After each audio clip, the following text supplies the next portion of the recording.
Oh my goodness. Oh my goodness. Where do we even start with this one? I mean, everything that could have happened happened in this race. Denny Hamlin gets his first win of 2021. It's been such a weird season for him. He's done so well. He's been so consistent. He led the points for so long, ended up finishing second in the regular season standings, but could not get a win. But today at Darlington, he finally does it. He locks up a win, locks himself into the second round of the playoffs. And that's not all that happened today. Probably half of the 16 drivers in the playoffs today had some type of issues, some type of wreck, some type of something.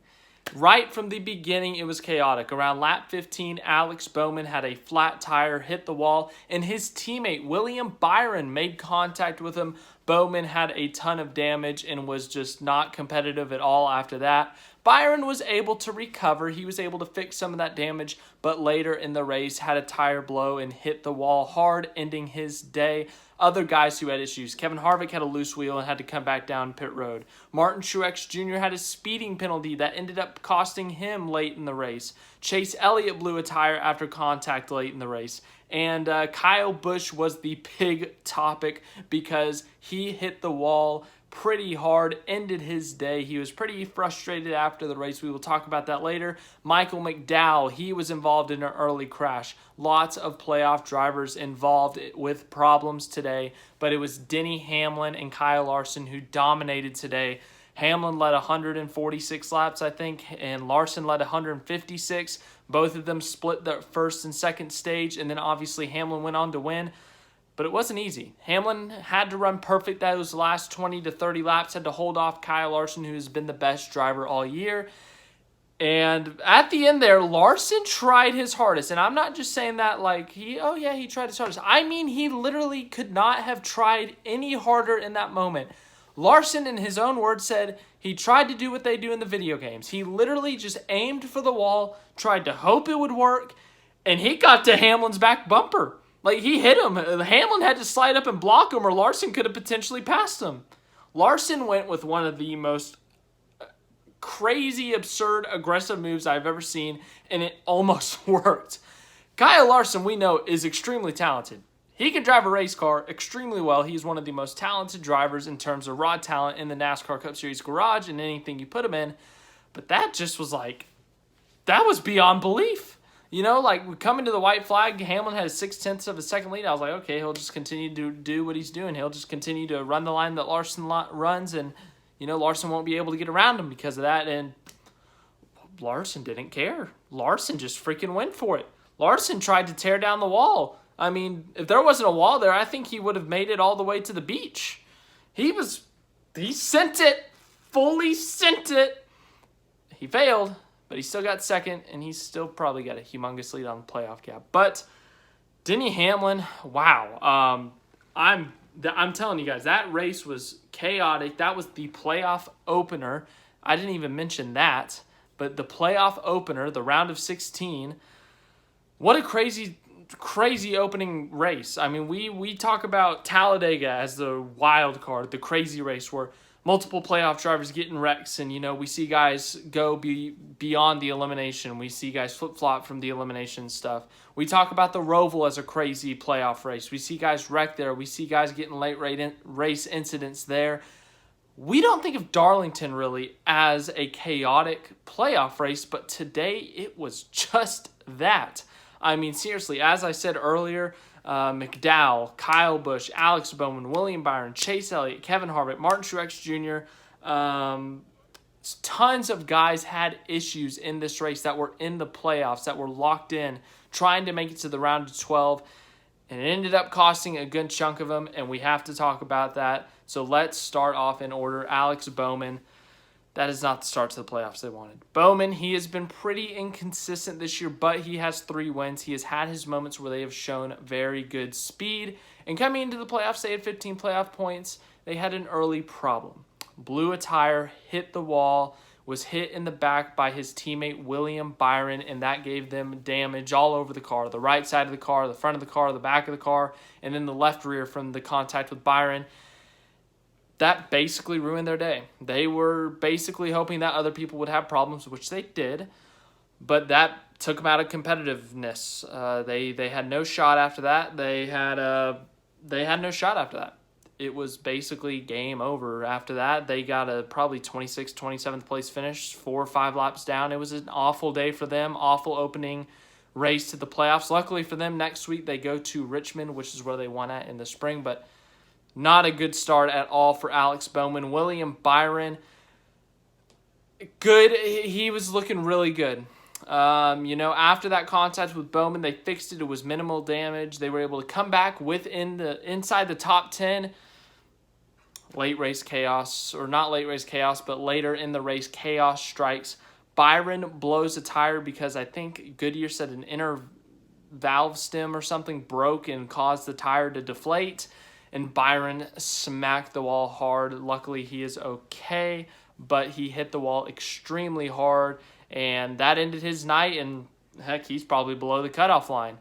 Then that was later, but in between the first incident and the Byron incident was a Michael Mcdowell crash. Michael Mcdowell just got a little bit up the track, hit the outside wall, spun it around, and smashed the nose of the car in. Ruined his day. Why do I make bold predictions on this channel? The one time I do it, it just goes awfully wrong right off the bat. Of course, if you have not seen it, I picked Michael Mcdowell to make the round of 8. I just had this gut feeling. But it was going to take a perfect round 1, and it's off to an awful start. McDowell's going to need a lot of help to advance to the second round. He might need a win, but he is pretty far out of the playoff grid right now in terms of the round of 12. So, yeah, and then the big one. Not the big one as in like a 20-car pilot, but the big one that's being talked about. Kyle Busch, running outside of the top 10 for the majority of the time he was in the race, was a little bit frustrated with the car, and then after a restart, Kyle Busch just messed up. He was trying to run the corner. He ran it a little bit kind of weird. He was trying to diamond it or something. I can't even remember fully what happened, but basically he makes contact with Austin Dillon and hits the outside wall hard, and it ends his day. The right side is pancaked. The rear of the car is destroyed. And it ended his day, and he took it straight to the garage, but he took it to the garage a little aggressively. Kyle Busch turned hard into the garage. You know how there's the pits, and there's an opening in the wall to go back into the garage area near the haulers and stuff. Kyle Busch made an aggressive turn into the garage area, ran over some of those safety cones that they block off. And, to the people on pit road, they know that they are at risk. They know that at any time a car could turn in there, retire, or, go back to fix a mechanical problem. They know where they are. They know they are on an active pit road with active race cars that could turn in at any moment. They know the risk they are at. But usually the car is going slow. Usually the car will brake for them and stuff, and they will kind of give a warning. I don't know if they give them a warning, but, someone is there to warn people. Kyle Busch did not go to his pit stall first. He did not check the damage. He did not stop and say, let's check it out, see if we can fix it. Kyle Busch went straight to the garage, made an aggressive left turn, and ran over some safety cones. I think you're supposed to go around those cones to the garage, and he did not hit anyone. He didn't really get close to hitting anyone super from my memory, but it was a bit dangerous. He did startle some people. Some people started walking out, and they kind of jumped and stuff, and they were like, whoa, that car's coming fast. Look, people are going to say because of Kyle Busch and people don't like Kyle Busch, oh my God, suspend him. I don't think they should suspend him. I think they should give him a stern talking to for sure. Maybe if you want to punish him, teach him a lesson, give him a fine, don't suspend him. But yeah, look, I love the passion from Kyle Busch. I love the emotion that he shows. I love the character that he is, but that's a bit much. I know it's the heat of the moment. It's raw emotions, right?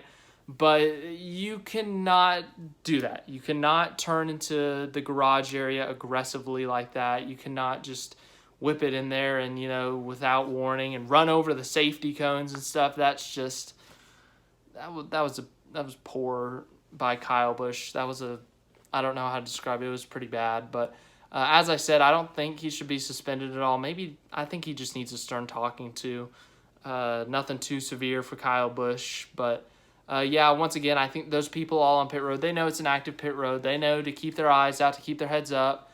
And, when stuff like that happens, it's crazy, yes, and it's a little uncalled for. But, I don't think he should be suspended or anything like that. It was a little bit absurd, though, on Kyle Busch's part. Then his post-race interview was pretty funny. Yeah, cursed twice on national television. That was hilarious. So, good job, Kyle Busch. Then later in the race, Chase Elliott, the defending champion. Late race restart. Chase Elliott was extremely sloppy today. Missed pit road during a green flag cycle. Missed pit road under caution when he was in the top 5. He would have been in the top 5 late in this race, potentially competing for the win, but instead started 13th, 14th on that second-to-last restart. Was back in traffic. It got 3 wide. Bubba Wallace got a little bit loose, made contact with Bell. Bell went up the track into Chase Elliott. Elliott into the wall. Elliott had a flat tire, smacked the wall, and it ruined his day. Made him finish 30-something, and just poor effort today by Elliott, and then a poor result as well. But yes, Christopher Bell did get some damage from that, so I guess add him to the list of guys who had problems today. Let's look at the results. Let's talk about who had problems, who didn't have problems. I mean, this was a crazy race, guys. I mean, seriously. Denny Hamlin gets his first win of 2021. We talked about in the playoff preview. We talked about in the championship cases preview. You got to get playoff points, whether it's win or stage wins. You got to get them if you're not Kyle Larson, basically. And Denny Hamlin did just that tonight. Gained 6 playoff points with a stage win and a race win. Finally got that first race win of 2021. Now has 21 playoff points. That's exactly what he needed. I think he needed a confidence booster. Everyone was saying it's going to happen eventually. He's led so many laps this year. He's done so well. And then finally tonight, they put it together. That's got to be a huge confidence boost, I'm telling you. They were probably losing some confidence after all the ways they've lost races this year. And to finally put one together in such a chaotic race where everything was happening to everyone else and then finally nothing happens to them, great feeling for them. I'm sure they advance to the second round, get to relax at Richmond and Bristol, but I'm sure they will still be pushing as hard as ever to try to get more playoff points.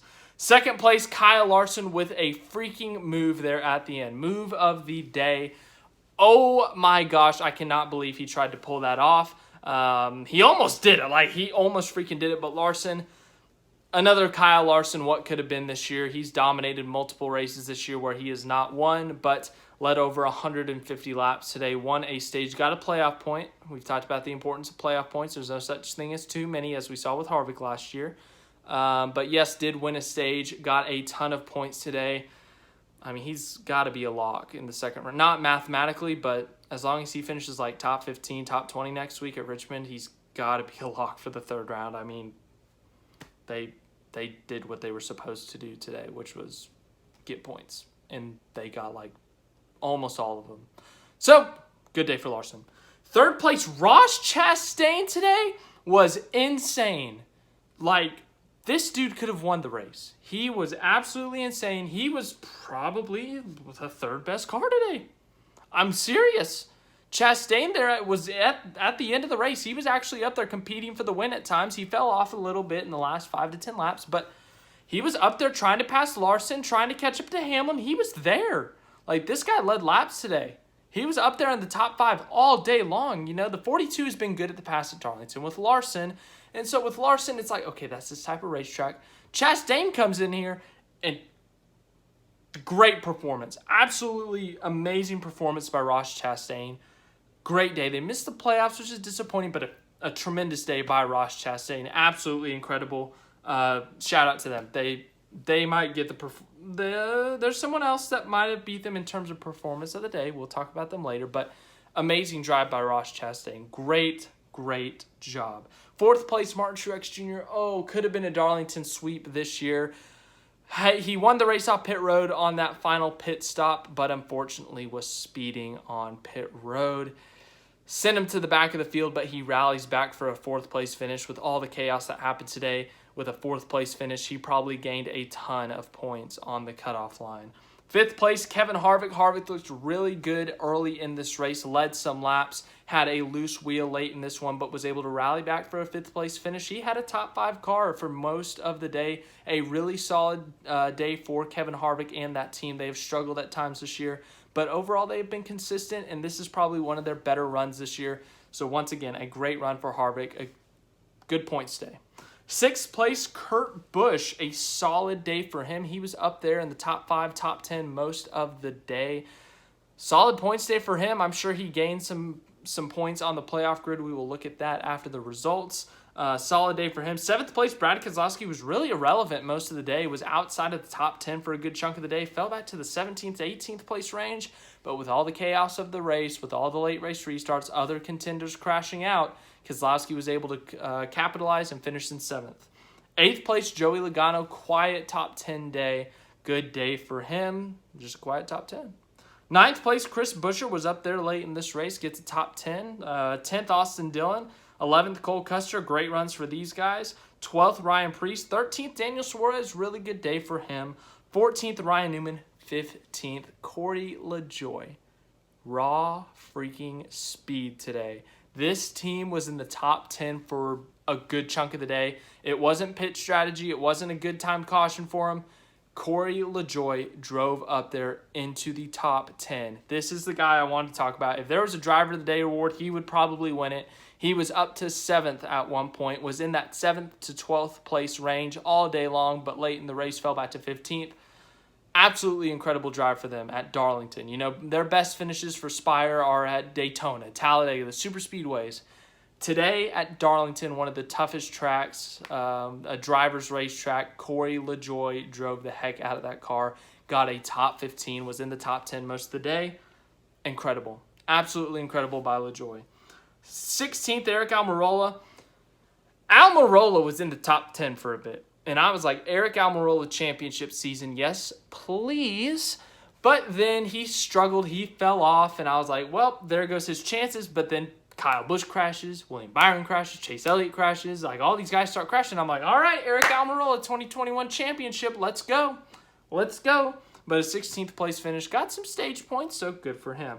17th, Ricky Stenhouse. 18th, Tyler Reddick was in the top 10 for a good chunk of the day as a playoff driver. Got some stage points, but 18th. 19th, Chase Briscoe. 20th, Christopher Bell, as I said, got damaged late in the race after contact with Bubba Wallace and Chase Elliott. Finishes 20th. 21st, Bubba Wallace. 22nd, Ryan Blaney. He was having his best Darlington run ever. Led laps, was in the top 10 for most of the day.